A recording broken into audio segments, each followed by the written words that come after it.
నీకు వాగ్దానం ఇచ్చిన దేవుడు నమ్మదగినవాడు, నిన్ను విడువడు, నిన్ను ఎడపాయడు. ప్రభునామానికి మహిమ కలుగును గాక.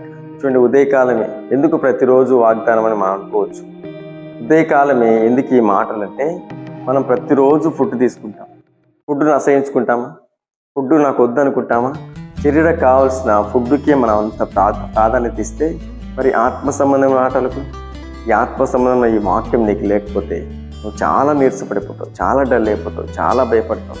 అందుకే ఈ మాటలు ఎందుకంటే, ప్రతిరోజు నువ్వు ధైర్యం పొందుకొని ధైర్యంగా ఆయన మార్గం నడిపించబడడానికి, క్షేమంగా నడిపించబడడానికి ఈ ఆత్మీయ మాటలు నీకు చాలా అవసరం. చక్కగా వినండి, ఆ ప్రకారంగా మంచి తీర్మానం తీసుకోండి. ప్రతి విషయంలో దేవుడు నీ కృప సమృద్ధిగా ఇవ్వబోతుంది. చదువుకుందాం. ఈ ఉదయకాలం ప్రభు నీకు ఇస్తున్న శ్రేష్టమైన మాట యెషయా గ్రంథం 43వ అధ్యాయం 18వ వచనం. ఇదిగో నేను ఒక సూచక క్రియ చేయుచున్నాను. దేవునికి స్తుతి కలుగును గాక. సూచక క్రియ, అద్భుతం, ఆశీర్వాదం నేను నీకు చేయబోతున్నాను.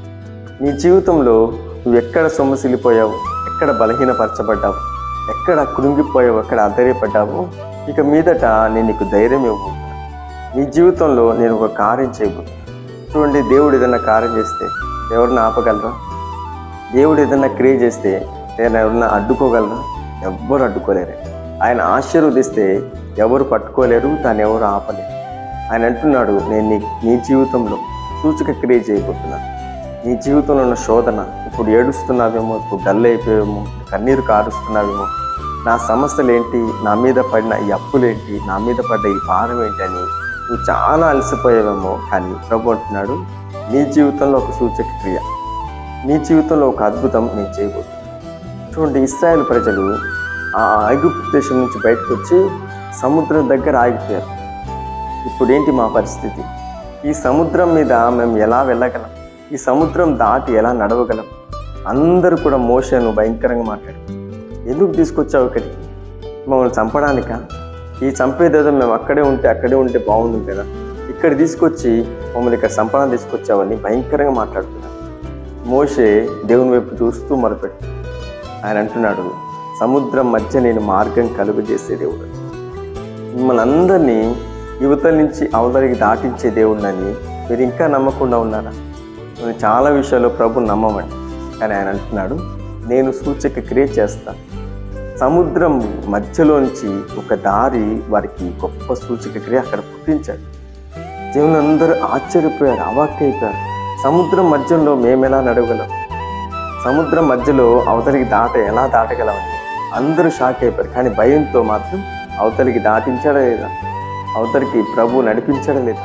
తప్పకుండా నువ్వు ఉన్న స్థితిని మారుస్తాడు. నీ జీవితంలో ఊహించని కార్యం ప్రభు చేస్తాడు. నమ్మిక మాత్రం ఉంచు, ఆయన ఏమైనా నీ జీవితంలో చేయగలడు. ఆయనకి సాధ్యం, ఆయనకు అన్నీ సాధ్యమే. అసాధ్యమైనది ఏది కూడా ప్రభుకి లేదు. నమ్మిక మాత్రం ఉంచండి. ఆనాడు ఇశ్రాయేల్ ప్రజలను సముద్రంలో మార్గం కలుగజేసి దాటించిన దేవాదేవుడు నీ స్థితిని కూడా మార్చగలడు. నీ అప్పును తీసేయగలడు, నీ సమస్యను తీసేయగలడు, నీ ఇబ్బందిని తొలగించగలడు. నీ విషయంలో సూచక క్రియ ఆయన చేయబోతున్నాడు. ఈ వాగ్దానం నీ జీవితంలో ఈరోజు నెరవేర్చి ఈరోజంతా ప్రభు నీకు తోడే ఉండి నడిపించుకుంటాడు. ఆమె కళ్ళు మూసుకొని ప్రార్థనలు ఏకీవించండి. మీ అందరి కోసం నేను ప్రార్థన చేస్తాను.